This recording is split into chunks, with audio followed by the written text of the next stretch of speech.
बराबर देख रहे हैं एक बार वापस हम पढ़ रहे हैं sound and sound is a form of energy clear ना sound is a form of energy which makes the hearing sensation to our ears definition लिखवाई कि साउंड एक एनर्जी की फॉर्म है जो हमारे ईयर्स को अरे बस अरे सर इसको पेट से sound is a form of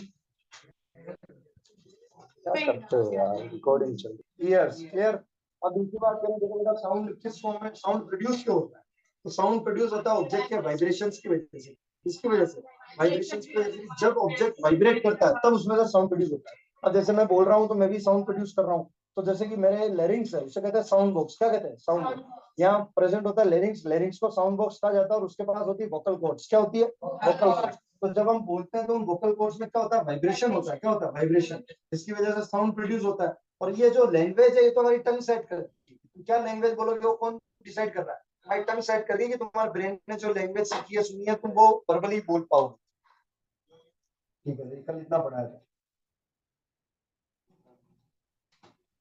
propagation of sound हमने स्टार्ट कर दिया था और 2 पॉइंट लिख दिए थे उसके ठीक है अरे समझ आ गया ना प्रोपोगेशन ऑफ साउंड अपनी एनर्जी को आगे दे देगा यार अब इसमें एक और चीज समझ लो फिर लिखेंगे देखना ये वही आदमी है जो चिल्ला रहा था कब से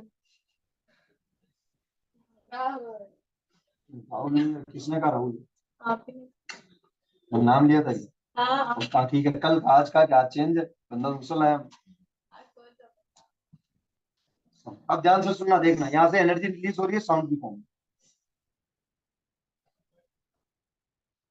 यहाँ के जो अभी पार्टिकल्स है क्या एनर्जी भी इनके पास बहुत ज्यादा है यहाँ से आई है फिर ये टकरा के अपनी एनर्जी कहाँ दे देंगे पास वाले को तो क्या इनके पास एनर्जी कम हो जाएगी ये पास वालों के पास चलेगी फिर ये और कहाँ दे देंगे आगे तो इनके पास कम हो जाएगी सुनना जब इनके पास एनर्जी थी तो बेटा ये वाइब्रेट कर रहे थे क्या कर रहे थे वाइब्रेट और ये बहुत पास पास थे एनर्जी होने की वजह से ये क्या वाइब्रेट यानी कंप्रेस हो गए एकदम से और वाइब्रेट कर रहे हैं एक दूसरे से टकरा रहे हैं ये जो रीजन है इसको बोलते हैं कंप्रेशन क्या बोलते हैं कंप्रेशन ये आपस में एक दूसरे से टकरा रहे हैं इनके पास अभी एनर्जी है अच्छा अभी आगे वाले क्या रिलैक्स है अभी एनर्जी आगे गई नहीं है अभी आगे वाले क्या है रिलैक्स है तो इसको बोलते हैं रेयर फ्रैक्शन क्या बोलते हैं रेयर फ्रैक्शन अब सुनना जब ये अपनी एनर्जी आगे दे देंगे तो क्या ये रिलैक्स हो जाएंगे ये रिलैक्स हो जाएंगे तो ये स्टेट किस में आ जाएगी रेयर फ्रैक्शन में किस में आ जाएगी और आगे वाली किस में आ जाएगी कंप्रेशन में क्या सीक्वेंस चलती रहेगी आगे वाले कंप्रेस होते जाएंगे पीछे वाले वापस रेयर फ्रैक्शन में आते जाएंगे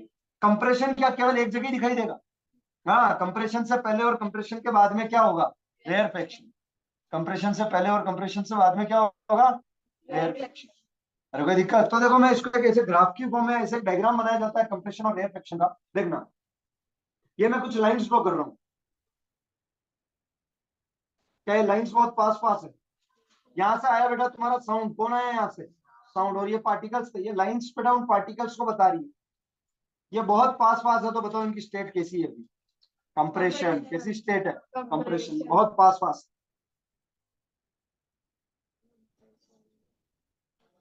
कोई दिक्कत अच्छा इसके बाद ये देखो क्या है रेयर फ्रैक्शन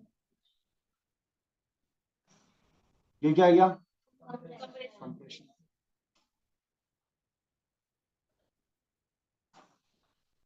वापिस क्या आ गया क्लियर रेयर फ्रैक्शन आगे एक और बना दो कंप्रेशन अब समझना इसको वापिस एक बार ये आदमी कंटिन्यूस बोले जा रहा है चुप ही नहीं होता आरती की जैसे हाँ क्या हो गया स्वाभाविक है ये क्या कंप्रेशन है देखना इसने एक बार बोला वो एनर्जी कहां तक पहुंच चुकी है यहां तक ये कंटिन्यूअसली पीछे से क्या फेंकता जा रहा है कंप्रेशन समझ में आया क्लियर सुनना इसने एक बार ये एनर्जी बनाई क्या ये कंप्रेशन आगे गया होगा ये और आगे गया होगा अब ये आगे गया तो ये क्या हो गया रेयर फ्रैक्शन ये और आगे गया होगा और ये और आगे गया और आगे गया तो यहाँ क्या हो गया तो सर ये पीछे कंप्रेशन क्या है जैसे नया कंप्रेशन डाल दिया ये आगे बोले जा रहा है ना बोले जा रहा है इसके पास वाले पार्टिकल्स वाइब्रेट करते जा रहे हैं और एनर्जी आगे से आगे जाती जा रही है यानी ये एक साउंड वेव को बता रहा है क्लियर कि ये साउंड ट्रैवल कर रहा है ये एनर्जी ये कंप्रेशन और ये रीजन कैसा है रेयर फ्रैक्शन कैसा रीजन है रेयर फ्रैक्शन कोई दिक्कत यहाँ तक ठीक है तो साउंड कैसे ट्रैवल करता है बेटा कि जब पार्टिकल्स को एनर्जी मिलती है वाइब्रेट करते हैं एक पार्टिकल दूसरे से टकराता है दूसरा अपनी एनर्जी पहले वाले को देता है इस तरह से एनर्जी ट्रांसफर होते होते कहाँ तक पहुंच जाती है इस तरह साउंड का क्या होता है, प्रोपोगेशन से प्रूव होता है कि साउंड को क्या चाहिए, मीडियम चाहिए, किस क्या करने के लिए, ट्रैवल करने के लिए। ठीक है, अभी तुम्हारे एलिमेंट को पता है, प्लान बनाया था साइलम फ्लोएम तक, लिखे इसमें। अगला point, a particle of medium, a particle of medium in contact with the vibrating object, in contact with the vibrating object,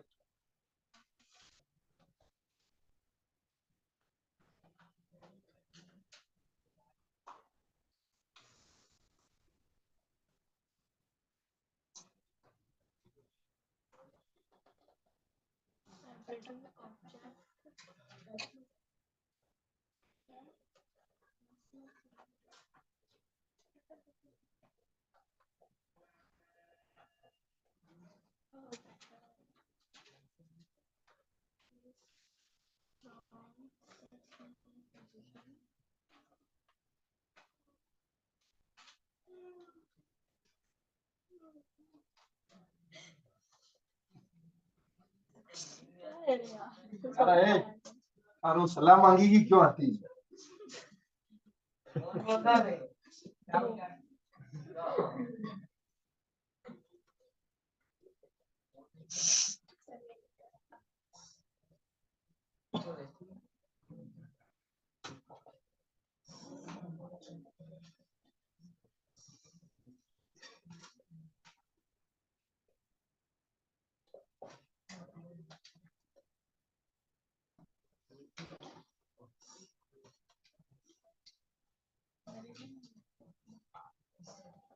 बेटा देखें, जब पार्टिकल को एनर्जी मिलती है वो आगे जाता है, सुनना लाइन, देखना first one, particle of the medium in contact with the vibrating object. ये कोई एक ऑब्जेक्ट है जो वाइब्रेशन कर रहा है, क्या कर रहा है, वाइब्रेशन, यानी ये क्या प्रोड्यूस कर रहा है, साउंड। इसके कॉन्टेक्ट में जो पार्टिकल है, a particle of the medium, जो भी मीडियम है, चाहे एयर हो, गैस हो, लिक्विड हो, a particle of medium in contact with the vibrating object displace from its mean, चाहे जब एनर्जी इससे टकराएगी तो ये इसकी मीन पोजीशन से डिस्प्लेस हो जाएगा, ये जाके आगे वाले से टकराएगा, इसको एनर्जी देके वापस अपनी मीन पोजीशन पे आ जाएगा, यदि energy.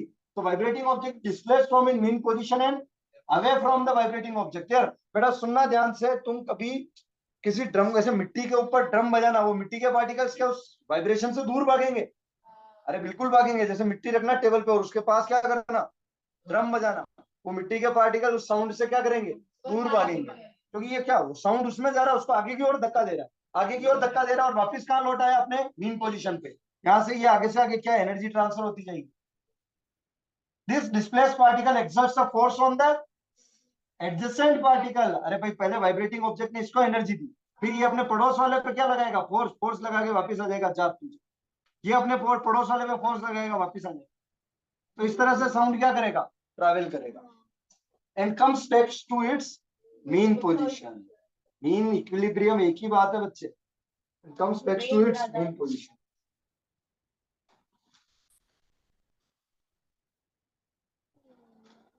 This process continues. This process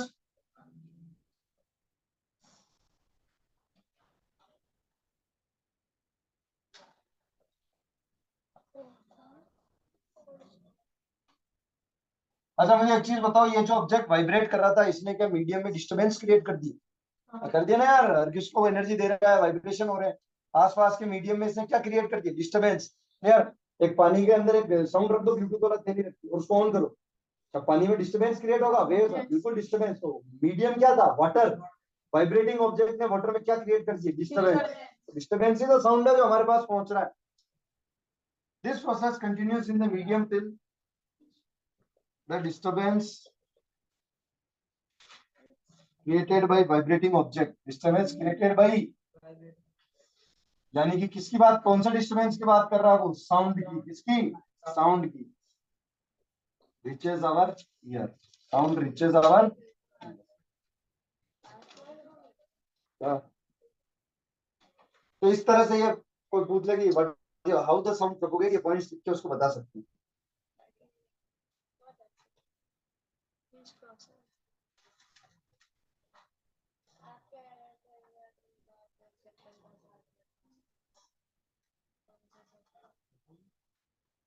So particles of a medium velocity. देखेंगे है, समझो एक पानी का बीकर लिया, क्लियर। अच्छा, साउंड फास्ट किस में ट्रैवल करेगा? एयर में। किस में ट्रैवल करेगा? एयर में, यानी कि किसमें? लिक्विड में, सॉलिड। देखो बात ये नहीं हो रही तुम्हें कितना सुनाई दे, बात ये हो रही फोर्ट किस में फास्ट ट्रैवल करेगा? सॉलिड। Yes, yes, yes. क्यों?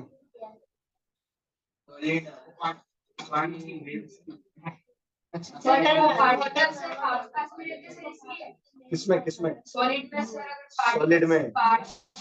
क्यों? क्योंकि बेटा एक पार्टिकल दूसरे पार्टिकल के बहुत नजदीक है, तो फटाफट से एनर्जी आगे वाले को ट्रांसफर हो जाएगी ना। अरे यहाँ मैं तुम्हें कितना सुनाई दे रहा है उसकी बात नहीं कर रहा हूँ, यहाँ तुम्हें कितना सुनाई दे रहा है उसकी बात नहीं कर रहा हूँ, यहाँ मैं बात कर रहा हूँ कि स्पीड क्या रहेगी। स्पीड सॉलिड में जल्दी पहुंचेगा, लिक्विड में उससे देरी में, और एयर में उससे, एयर की स्पीड जैसे लिक्वाई कितनी 340 मीटर पर सेकंड, सॉलिड में उससे ज्यादा ही। तुम्हें लाउडनेस सुनाई दे रही है, स्पीड कितनी देर में आ रहा है अगर मैं बात करूं तो सॉलिड में जल्दी ट्रैवल करेगा। सॉलिड से एयर काउंट कर रहा है यार तू, सॉलिड टू सॉलिड, सॉलिड के अंदर की बात हो रही, क्या बजा क्या रहा फिर? अच्छा मच्छर मार रहा है, मेरे को लगा साउंड बजा प्रोड्यूस कर रहा है। सॉलिड टू सॉलिड की बात होगी, सॉलिड के अंदर, लिक्विड के अंदर या एयर के अंदर। स्वाभाविक सी बात है कि सॉलिड में पार्टिकल्स पास पास होते हैं, तो वाइब्रेशन जैसी बढ़ा, क्या है, पड़ोस वाले को एनर्जी देना आसान हो जाएगा।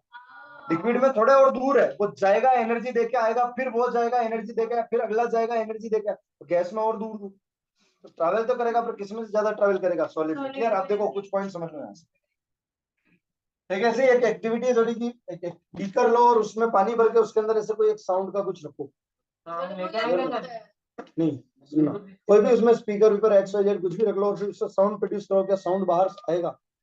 बिल्कुल आएगा, सुनाई देगा, यानी साउंड लिक्विड से ट्रैवल कर सकता है। पानी के अंदर कोई साउंड प्रोड्यूस कर रहा है तो वो साउंड लिक्विड से ट्रैवल कर सकता है, एयर से भी कर सकता है, सॉलिड से भी कर सकता है, साउंड को मीडियम चाहिए। ठीक है, अब कुछ टर्मिनोलॉजीज को समझा, साउंड की टर्मिनोलॉजीज को सुनना।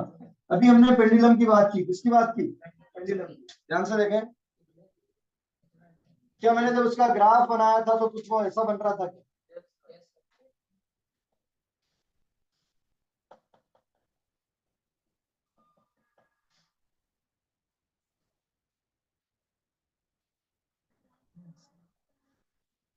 और ऐसे कंटिन्यू हो जाएगा, देखना ध्यान से। क्या ये एक्सट्रीम पोजीशन है? तो मैंने क्या कहा? Positive extreme. क्या कहा? इसको मैंने क्या कहा? Negative extreme. अरे कोई दिक्कत यार, पेंडुलम की हेल्प से समझते हैं वापस, तभी क्लियर होगा ग्राफ कि उससे आसानी से, क्योंकि देखो पेंडुलम साउंड प्रोड्यूस नहीं कर रहा पर मोशन तो वैसा ही कर रहा है ना, ऑसिलेटरी या vibratory motion, to and fro, यानी वेव बना रहा है कुल मिला, तो इससे समझ में आ जाएगा। ये देखो, ठीक है, ये यहाँ घूम रहा है, हाँ बेटा सुना, ये जो मैक्सिमम डिस्टेंस है, क्लियर, ये जो मैक्सिमम डिस्टेंस है इसे कहते हैं एम्पलीट्यूड। क्या कहते हैं? कि ये जो, अच्छा ये अगर पेंडुलम की बात करूं तो ये एक मेटेलिक बॉब है। क्या बेटा? Metallic Bob. तो ये जो मैक्सिमम डिस्टेंस इसने एक साइड में कवर की है, this maximum distance is called as amplitude. क्या कहते हैं इसको? एम्पलीट्यूड। ये क्या है? Extreme position. यानी क्या मैं एम्पलीट्यूड की डिफाइन बता सकता हूं? The maximum distance between mean position and, यार मीन पोजीशन और एक्सट्रीम पोजीशन के बीच में कितनी मैक्सिमम डिस्टेंस है उसे क्या कहा जाता है? एम्पलीट्यूड। क्या कहा जाता है? एम्पलीट्यूड। दूसरी चीज सुनना आप ध्यान से, एक बार गया मीन से एक्सट्रीम, वापिस क्या है? एक्सट्रीम से मीन, फिर मीन से एक्सट्रीम और एक्सट्रीम से मीन। क्या ये ऑसिलेटरी मोशन कर रहा है क्या? अभी मैंने कहा क्लियर। तो सुनना, मीन से गया एक्सट्रीम, एक्सट्रीम से आया मीन, मीन से गया एक्सट्रीम, एक्सट्रीम से आया मीन, क्या एक वेव बनी? ये एक पूरी वेव काउंट करती है वन ऑसिलेशन को। किसको? वन ऑसिलेशन को। वन ऑसिलेशन मतलब मीन से स्टार्ट होकर दोनों एक्सट्रीम पे जाके वापस कहाँ आना है? मीन पर। मीन से स्टार्ट होना है, एक्सट्रीम मीन, एक्सट्रीम मीन। ये जो पूरा एक मोशन हुआ, ये क्या इसमें एक पूरी वेव कंप्लीट हुई क्या? देखें, मीन से कहाँ गया? एक्सट्रीम, एक्सट्रीम से मीन, फिर उल्टी साइड में एक्सट्रीम, फिर कहाँ गया? मीन। ये पूरी वेव कंप्लीट हुई। ये एक सिंगल वेव किसको रिप्रेजेंट करती है? वन ऑसिलेशन को। किसको? One oscillation. अरे समझ में आया? क्लियर?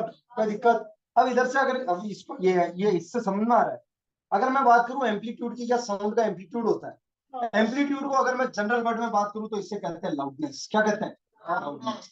कि साउंड की लाउडनेस कितनी, यानी जो ये जो है, क्या ये लाउडनेस को बता रहा है? एम्पलीट्यूड बता रहा है ना, ये इसका एम्पलीट्यूड बता रहा है। क्या बता रहा है? एम्पलीट्यूड। एम्पलीट्यूड मतलब the maximum distance between mean position and extreme position. और ये क्या बता रहा है? साउंड की लाउडनेस बता रहा है। मैं यहीं पे एक वेव कुछ इस तरीके से बनाता हूं, देखना। यानी इसका एम्पलीट्यूड कम है।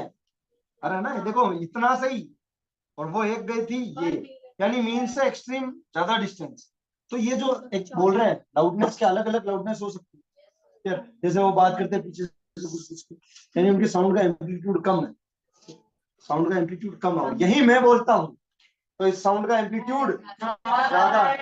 तो ये जो मीन से एक्सट्रीम पोजीशन जा रही है वेव की, क्लियर, इसे क्या कहते हैं? एम्पलीट्यूड। इसे क्या कहते हैं? एम्पलीट्यूड। ये जो पूरी एक कंप्लीट वेव है, ये किसमें काउंट हो रही है? वन ऑसिलेशन में। किसमें काउंट हो रही है? One oscillation. तो बेटा सुनना, साउंड की कुछ टर्मिनोलॉजीज आती है, जिसमें सबसे पहले तो आता है साउंड के पास होती है वेवलेंथ। क्या होती है? वेवलेंथ। ध्यान से सुने, यहां से ये जो पूरी लेंथ काउंट होगी, जहां वेव स्टार्ट हो रही है और खत्म हो रही है, इसे क्या कहा जाएगा? वेवलेंथ। ये वेव की क्या है? लेंथ है। ये वेव की क्या है? लेंथ है। ठीक है। दूसरा यहां से आता है बेटा एक क्या? एम्पलीट्यूड। क्या आता है? और एक आती है फ्रीक्वेंसी। क्या आती है? सुनी होगी, साउंड की फ्रीक्वेंसी होती है। अब देखो फ्रीक्वेंसी क्या होती है, सुनना। क्या ये एक ऑसिलेशन है? क्लियर? एक सेकंड में वेव कितने ऑसिलेशन बनाती है, वो उसकी क्या बन जाती है? फ्रीक्वेंसी। एक सेकंड में वेव कितने ऑसिलेशन बनाती है, वो उसकी क्या बन जाती है? फ्रीक्वेंसी। जैसे मैं दो ग्राफ बनाता हूँ, क्लियर, समझना, मैं दो ग्राफ बनाता हूँ, पहला ये और दूसरा इसी के नीचे लेना। मैं यहाँ इस पर टाइम पीरियड मेंशन कर देता हूँ। क्या मेंशन कर देता हूँ बेटा? टाइम पीरियड केवल समझने के लिए। जैसे मैंने कह दिया 1 सेकंड, 2 सेकंड, 3 सेकंड, 4 सेकंड।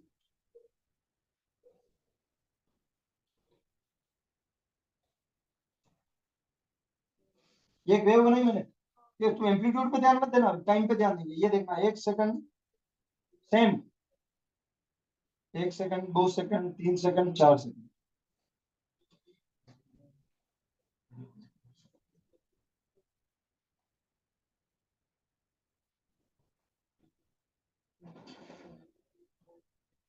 देखें, क्या इस 1 सेकंड में और इस 1 सेकंड में, 1 सेकंड के अंदर कितने ऑसिलेशंस होते हैं?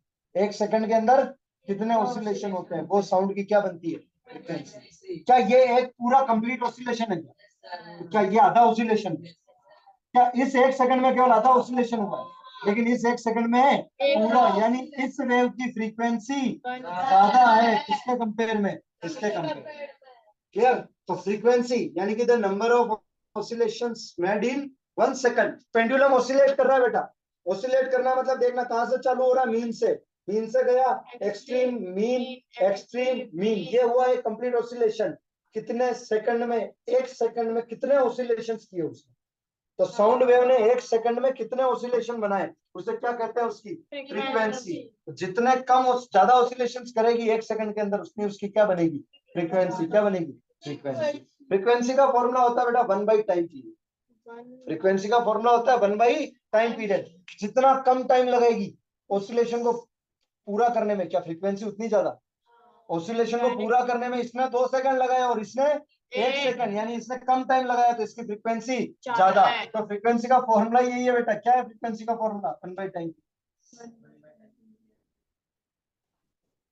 क्लियर? तो ये बाद में देखेंगे, पहले इनकी डेफिनेशन। तो वेवलेंथ समझ में आई?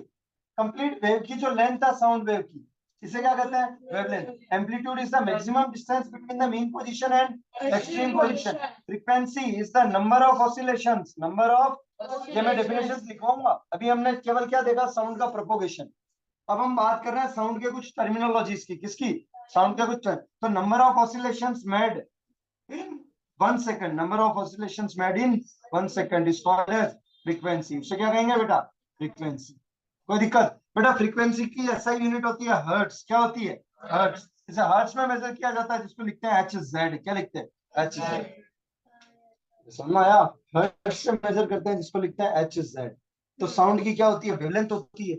इसकी क्या होती है?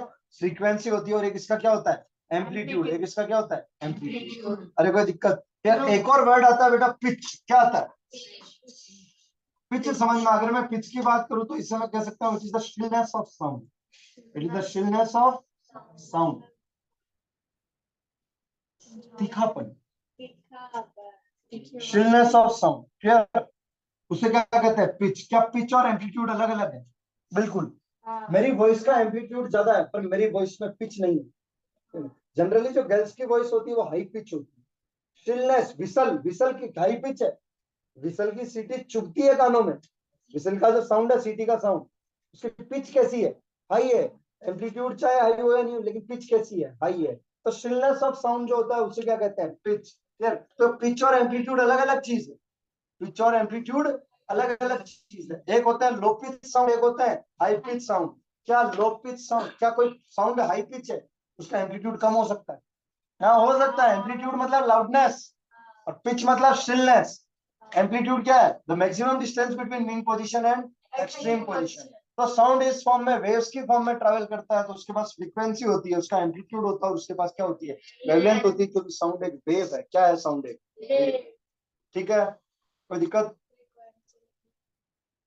नहीं है? सब में लिखूंगा। ठीक है? इसमें एक और चीज सुनो। ठीक है, ये हो गया मैक्सिमम डिस्टेंस होगी, फ्रीक्वेंसी, एम्पलीट्यूड, वेवलेंथ। ओके, तो ऑलमोस्ट अपना चैप्टर 40% खत्म हो गया। P, pitch. वापिस लो तुम। हाँ तो सब लिखवाना ही है रे। अब इसमें और क्या रह रहा है इसमें?